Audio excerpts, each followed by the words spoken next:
You ask Tiger to solve. This deals with linear equations with one unknown. The final result is x equals -4. Let's solve it step by step.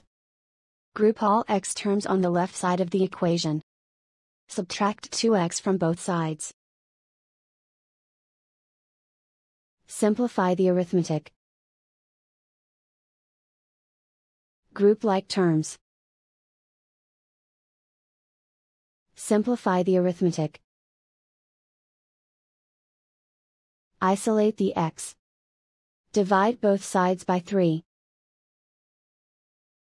Simplify the fraction. Find the greatest common factor of the numerator and denominator. Factor out and cancel the greatest common factor. And so the final result is x equals -4.